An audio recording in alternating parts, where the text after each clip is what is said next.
Mantan Ketua Komisi Pemberantasan Korupsi KPK periode 2011-2015, Abraham Samad, mengaku heran namanya terseret dalam kisruh soal dugaan ijazah palsu Presiden ke-7 RI Joko Widodo. Namanya mencuat setelah disebut tidak hadir memenuhi panggilan penyidik Polda Metro Jaya pada Jumat 9 Mei 2025. Saat itu polisi menjadwalkan pemeriksaan terhadap 2 orang saksi terkait kasus dugaan pemalsuan ijazah Jokowi dan Abraham termasuk salah satu di antaranya.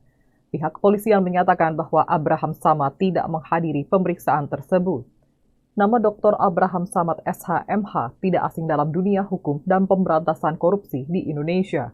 Ia dikenal sebagai aktivis sekaligus advokat yang vokal dalam memperjuangkan nilai-nilai anti korupsi.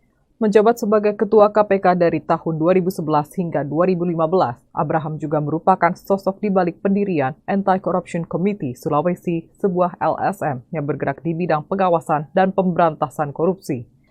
Abraham Samad lahir di Makassar, Sulawesi Selatan pada 27 November 1966.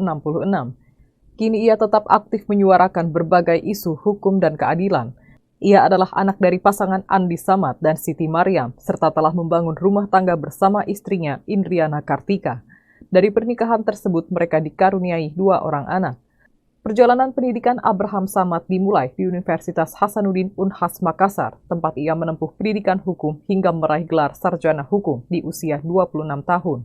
Tak berhenti di sana, ia melanjutkan studi pasca sarjana dan berhasil menyandang gelar magister hukum serta doktor hukum dari universitas yang sama.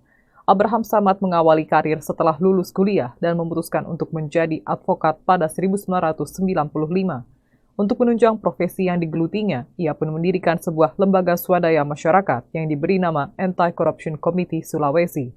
LSM ini bergerak dalam kegiatan pemberantasan korupsi, seperti melakukan kegiatan pembongkaran kasus-kasus korupsi, khususnya di Sulawesi Selatan. Di sisi lain, Abraham Samad juga pernah mendaftar sebagai calon anggota Dewan Perwakilan Daerah (DPD) dan Komisi Yudisial (KY).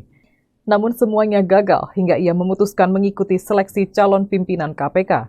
Perjalanan Abraham Samad hingga menjadi ketua KPK tidaklah mudah. Ia harus mengikuti setidaknya 3 kali seleksi untuk bisa duduk di kursi nomor 1 di lembaga negara tersebut. Pada tanggal 3 Desember 2011, melalui voting pemilihan ketua KPK oleh 56 orang dari unsur pimpinan dan anggota Komisi 3 asal 9 fraksi DPR, Abraham Samad memperoleh suara terbanyak dan berhasil terpilih sebagai ketua KPK periode 2011 hingga 2015. Saat menjabat sebagai Ketua KPK, Abraham Samad pernah mengungkap kasus korupsi dari elit Partai Demokrat seperti Anas Urbaningrum dan Andi Malarangeng. Download Tribun X sekarang, menghadirkan lokal menjadi Indonesia.